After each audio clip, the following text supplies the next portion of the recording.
I'm going to teach you 3 key ways to fix over rotation with the shot put spin, and we're going to start right now.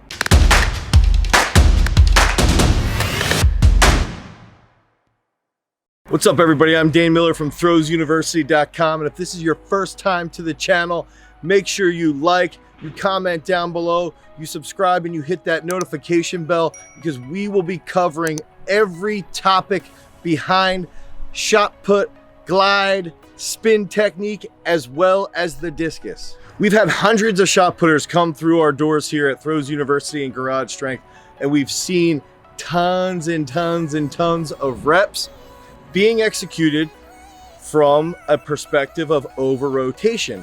And what happens when an athlete over rotates is that they tend to fall a little bit too far. They fall into the circle, they over rotate out of the back, their right leg takes a little too long to ground, and they don't have as much time at the front of the circle to increase their rate of force development, to increase their time while accelerating the implement on the finish.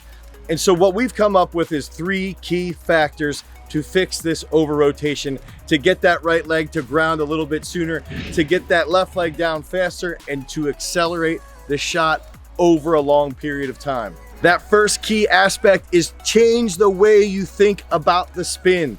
Don't think about the spin as an upper body, lower body movement, but instead think about the spin as a parts movement. So instead of having upper body, lower body, now we're gonna think of the rotation as a right side around the left side and the left side around the right side.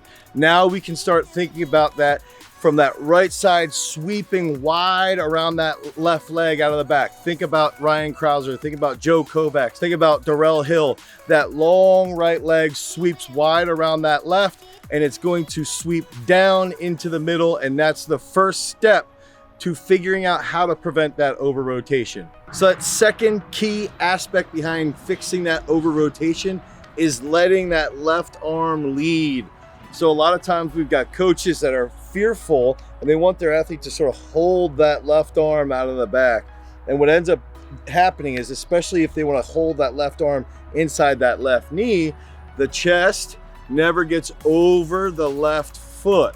And what we've seen is that throwers like Kovacs and Krauser, who reach and get that long left arm outside of the left knee, when they reach that left arm out, wherever that left hand is, that's where the right sweep foot will get to. So that means we're going back to that key number 1, where the left arm leads and then the right sweeps wide around the left out of the back.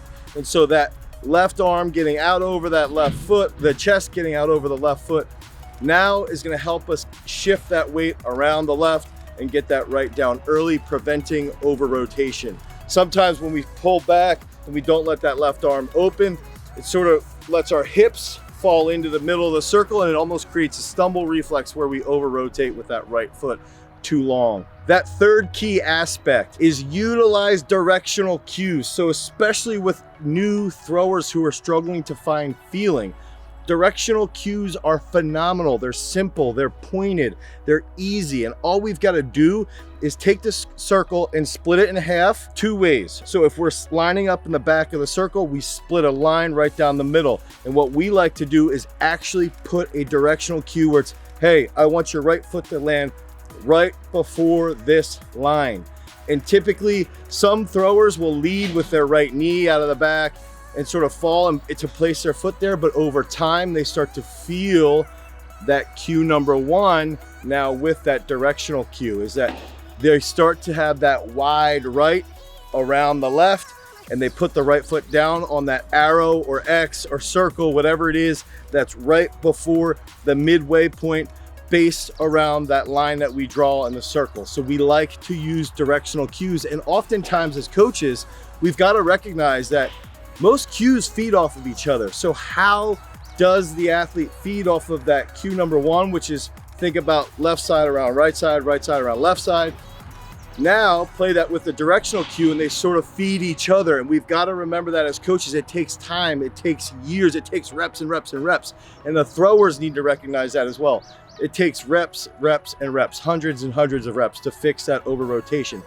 But once that over rotation is fixed, The left leg will get down quicker. We'll catch the shot a little bit deeper, and we're gonna hit bigger throws. If you wanna have more information and learn more information about the rotational technique, you can click on this video right here to check it out. Otherwise, click on a link down below. You can head over to throwsuniversity.com and you can pick up any further educational resources based around the rotational shot, the glide for the shot, and the spin with the discus. Till next time, guys, peace.